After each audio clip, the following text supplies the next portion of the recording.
Pemirsa, rumah Ridwan Kamil telah digeledah oleh KPK terkait dengan perkara suap Bank JB.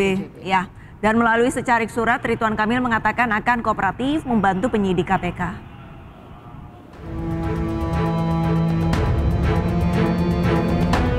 Penyidik KPK telah menggeledah rumah mantan Gubernur Jawa Barat Ridwan Kamil di Bandung, Jawa Barat.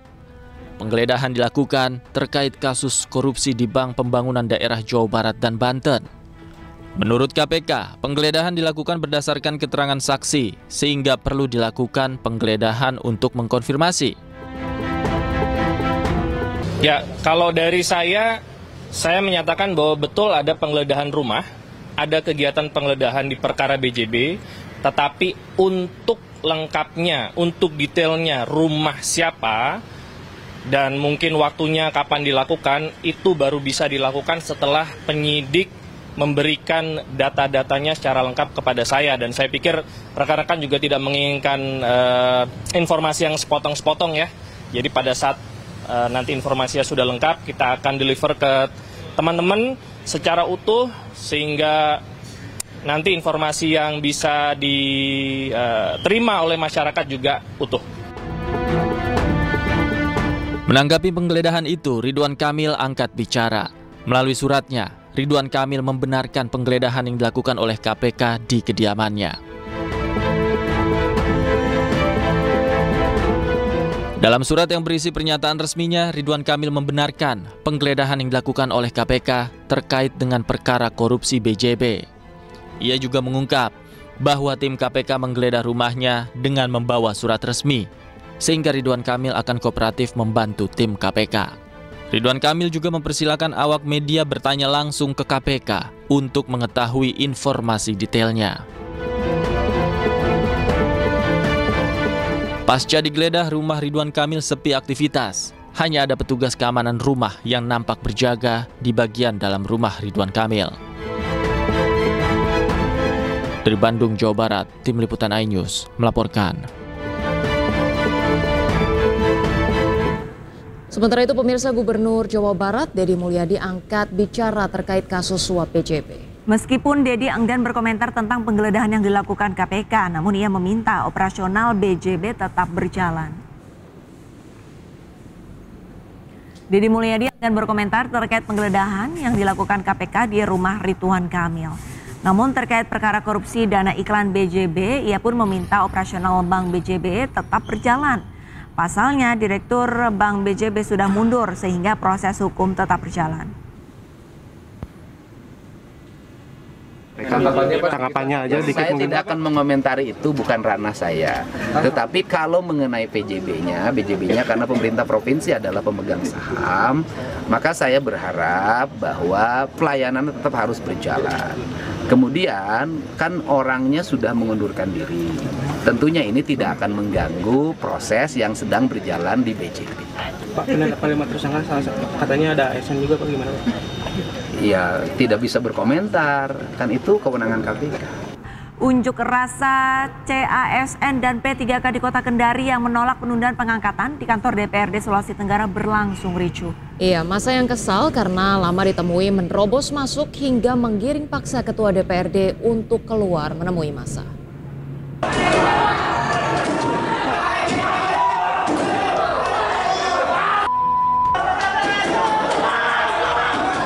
Menolak penundaan pengangkatan, ratusan CPNS dan calon pegawai P3K di Kota Kendari geruduk kantor DPRD Provinsi Sulawesi Tenggara.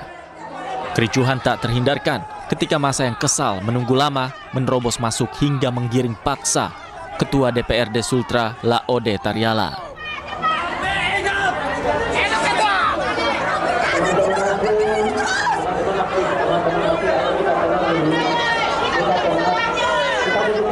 Dalam aksinya, sejumlah CPNS menangis di depan anggota DPRD akibat penundaan pengangkatan menjadi aparatur sipil negara menjadi 1 Oktober 2025 dan P3K pada 1 Maret 2026.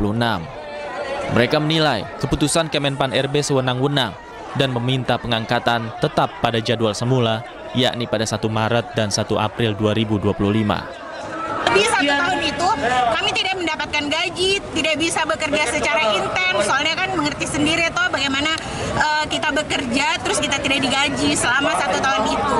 Ya kami juga tidak tahu kenapa apa yang harus kami lakukan. Sebenarnya kan ini mestinya pemerintah sudah harus berpikir.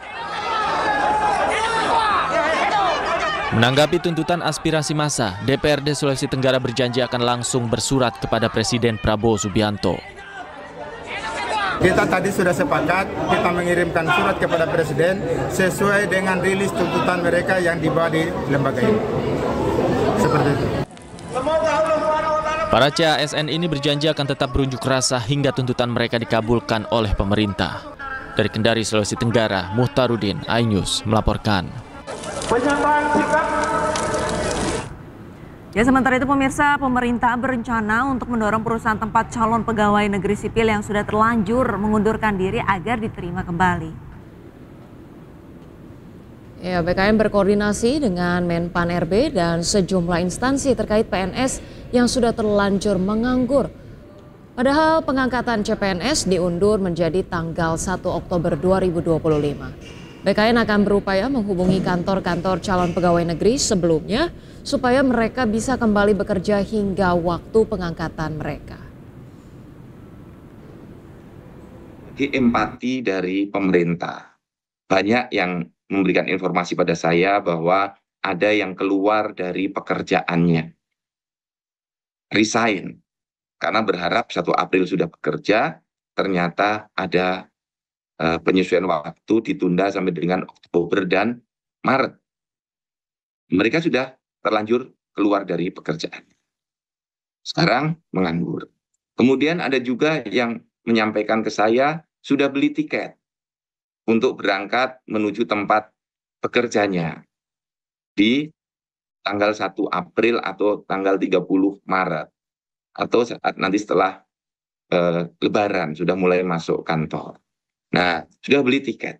Nah, ini saya perlu masukan apakah saat nanti mengundang para calon ASN-nya, instansi ini kemudian mendata, kemudian menghubungi tempat pekerjanya yang lama agar bisa mempekerjakan kembali, atau biar kami dari BKN atau Menpan yang menghubungi, misalnya mengkomunikasikan dengan Kementerian BUMN bila yang bersangkutan bekerja di BUMN, atau dengan Menaker kalau yang bersangkutan bekerja di swasta, atau kepada para gubernur, bupati, wali kota bila yang bersangkutan bekerja di BUMD.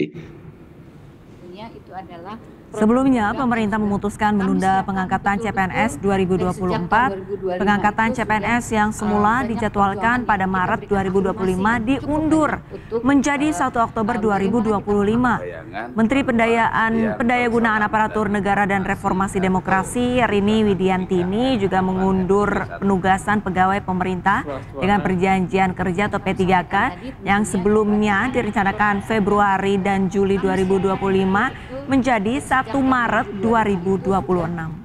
Banyak perjuangan yang kita berikan afirmasi dengan mempertimbangkan kebutuhan penataan dan penempatan ASN untuk mendukung berbagai program prioritas pembangunan dan menjawab secara tuntas berbagai tantangan yang muncul dalam proses pengadaan CASN, penataan ASN nasional secara menyeluruh dan adanya usulan penundaan seleksi dari beberapa daerah.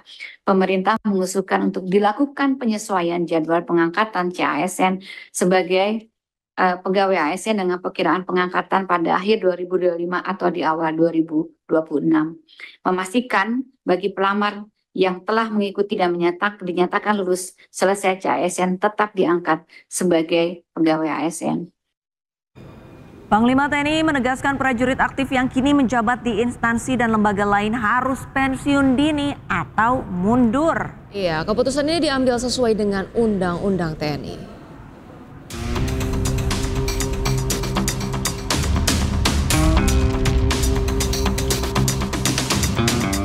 Jajaran Kabinet Merah Putih, pemerintahan Prabowo Gibran kini menjadi sorotan setelah sejumlah pos kementerian dan lembaga ditempati prajurit aktif TNI.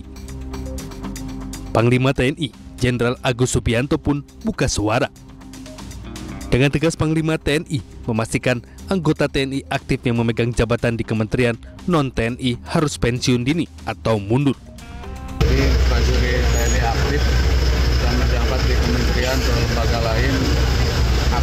pensiun dini atau mengundurkan diri dari dinas aktif sesuai dengan pasal 47. Dalam Undang-Undang TNI Nomor 34 Tahun 2024, Pasal 47 Ayat 1 mengatur, prajurit TNI hanya dapat menduduki jabatan sipil setelah mengundurkan diri atau pensiun dari dinas aktif keprajuritan.